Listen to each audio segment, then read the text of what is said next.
Bonjour, alors dans ce tutoriel je vais vous présenter l'addon Dimension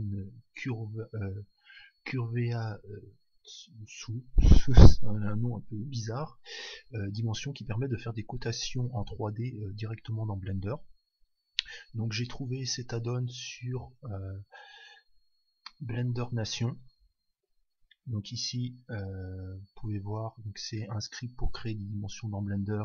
Donc vous pouvez chercher directement dans script thème dans le forum Blender Artist.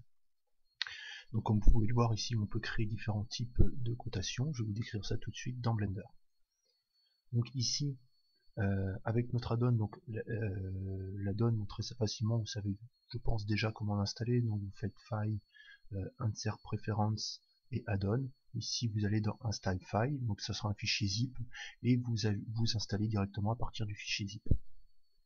Donc ici ça va vous créer une dimension, donc vous pouvez changer le type de dimension de linéaire, radial, diamètre ou angulaire. Donc là ici il s'agit de cotation linéaire, ici de cotation radiale, donc sur le côté, et pour un diamètre, et angle, donc ça sera pour tout ce qui est cotation d'angle. Donc ici au niveau des cotations, qu'est-ce qu'on peut changer? On peut changer la longueur de la cotation, tout dépend de la longueur que vous voulez coter. Donc la hauteur, si vous avez plusieurs cotations, ça peut être assez intéressant, vous pouvez avoir une grande cotation et puis des plus petites cotations à l'intérieur. La dimension, donc ici j'ai une petite cotation, je vais l'agrandir un peu pour que vous voyez mieux. Donc ici, hop, donc la hauteur, donc la taille, vous voyez la taille des flèches. Donc ici, l'épaisseur, attention de ne pas donner une épaisseur trop importante. Vous pouvez agir, vous pouvez faire comme ça, glisser avec la souris, ou alors vous pouvez rentrer directement une valeur d'épaisseur. Ici je mets 1, 0,5. On va rester non pas à 0 mais à 0,10 par exemple. La rotation, donc ici vous voyez on déplace notre cote en fonction de ce qu'on a à côté.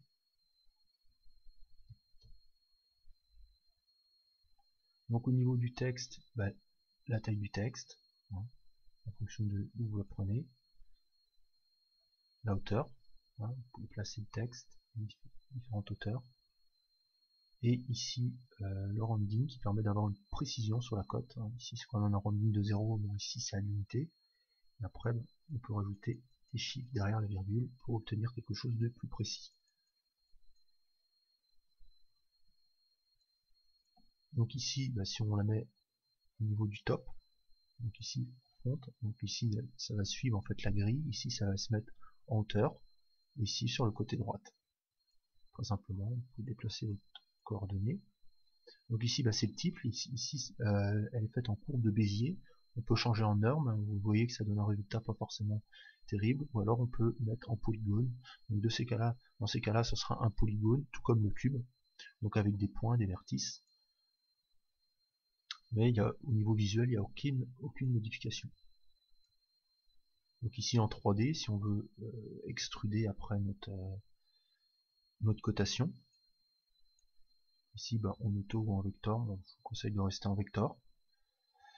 Donc voilà, donc ça peut être intéressant pour coter des objets. Alors bien sûr ça n'a pas une cotation exacte puisque c'est une cotation que vous rajoutez par dessus, ça va pas par exemple se mettre d'un point à l'autre d'un cube ou de n'importe quel objet que vous pouvez créer. Donc bien sûr c'est utilisé principalement pour l'architecture. Mais si vous avez déjà des codes prédéfinis par exemple sur un plan et que vous faites une modélisation à l'échelle, vous pouvez rajouter ces codes là et les faire correspondre à celles du plan, puisque ensuite vous avez juste par exemple à vous mettre comme ceci. On va positionner notre caméra ici. Je vais mettre en biais. Je vais déplacer. Voilà. Et là, on peut faire un rendu. Et là, notre cote apparaîtra en rendu. Donc, pour éviter qu'elle soit ombrée, on peut passer en Blender Render. Ici, on peut la mettre par exemple en Shameless. Hop, ici. Et on va mettre Shameless. Et dans ces cas-là, notre cote va vraiment apparaître sans ombrage. Et va vraiment se différencier en fait du reste de la modélisation que l'on a créée. Donc voilà, c'est tout pour ce court tutoriel de présentation de cet add-on assez prometteur.